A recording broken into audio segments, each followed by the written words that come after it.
எடுத்து எங்கே கொடுக்குறோம் அப்படின்றது. ஏன்னா 180 டிகிரியில் வந்து கேது இருக்கார் இல்லையா.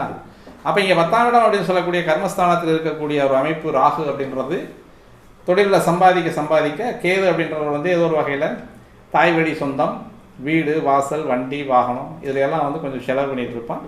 அதே மாதிரி 10ஆம் இடம் அப்படின்னு சொல்லக்கூடிய இடத்துல வந்து கெடுக்கிரகம் அப்படின்னு சொல்லக்கூடிய அமைப்பில் ஒரு கிரகம் உட்கார்ந்தாலும் கர்ம காரியங்கள் அப்படின்றத வந்து நம்ம கண்டிப்பாக ஏதோ ஒருத்தருக்கு வந்து அந்த கர்மகாரியங்கள் செய்ய வேண்டிய கட்டாயமும் சூழ்நிலையும் வந்திருக்கும். ஒன்று தகப்பனாருக்கு அல்லது தாயாருக்கு அல்லது உடன் பிறந்த சகோதரர்கள் அப்படிங்கிறவங்களுக்கு யாரோ ஒருத்தருக்கு வந்து கர்மகாரியங்கள் எல்லாம் செய்ய வேண்டிய ஒரு காலகட்டம் அப்படின்றது வந்து 10ஆம் இடத்தில் இருக்கக்கூடிய ராகு. இவர் அப்படியே இறங்கி 9ஆம் இடத்துக்கு வரக்கூடிய ஒரு அமைப்பு. அப்போ மிதுன ராசிக்கு 9ஆம் இடம் அப்படின்னு சொல்லக்கூடிய பாக்கியஸ்தானத்திற்கு ராகு வரக்கூடிய ஒரு அமைப்பு. 3ஆம் இடம் கேது. பொதுவாக இந்த இடத்துல 3ஆம் இடத்தில் கேது வரும்போது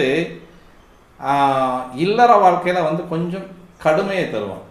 4ஆம் இடத்துல இருக்கும் பொழுது தாயாருக்கு கொடுக்கக்கூடிய கடுமை அல்லது வந்து வண்டி, வாகனம், வீடு, வாசலில் வந்து ஏதோ ஒரு ஆல்ட்ரேஷன் பண்ணக்கூடிய ஒரு அமைப்பு, அதையெல்லாம் வந்து சீர்படுத்தக்கூடிய அமைப்பு, செலவுகள் வைக்கக்கூடிய அமைப்பு, இந்த வண்டி வாகனத்தை மாற்றுறது,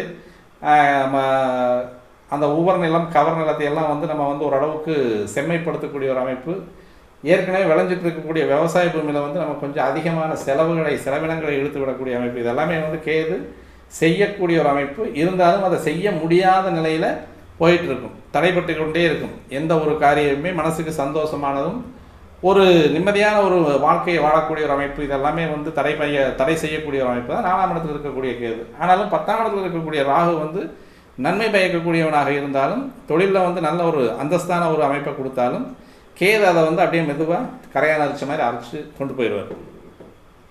இப்போ 9ஆம் இடத்துக்கு வரக்கூடிய ராகு, இந்த 9ஆம் இடம் அப்படின்னு சொல்லக்கூடிய பாக்கியஸ்தானம் அப்படின்னு சொல்லுவாங்க.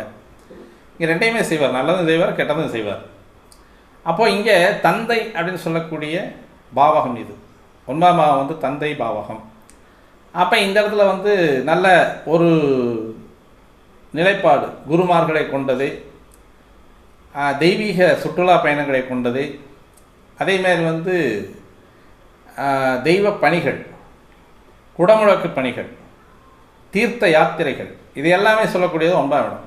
அப்போ இந்த இடத்துக்கு வந்து ராகு வரும் பொழுது ஆக்சுவலாக உங்களுக்கு ஏற்கனவே அந்த இடத்துல ராகு இருந்ததுன்னா இதெல்லாம் வெற்றிகரமாக முடிக்கக்கூடிய ஒரு அமைப்பு. ஒரு வயசு வந்து ஒரு 55-60 வயசு இருந்தது அப்படின்னா கண்டிப்பாக வந்து இந்த 9ஆம் இடத்து பாக்கியங்களை, அந்த வயதிற்கான பாக்கியங்களை அடையக்கூடிய ஒரு அமைப்பை கண்டிப்பாக ராகு தருவதற்கு தவற மாட்டார். அதனால் வந்து உங்களுக்கு 9ஆம் இடத்துல வரக்கூடிய ராகு பெருசாக நமக்கு பாதிப்பை தருவானா அப்படின்னு பார்த்தோம்னா அது தருவதற்கான வாய்ப்பு இல்லை. எப்போவுமே வந்து தந்தை வழியை குறிக்கக்கூடிய கிரகம் கோண ராசிகளில் வந்து உட்கார்ந்தான்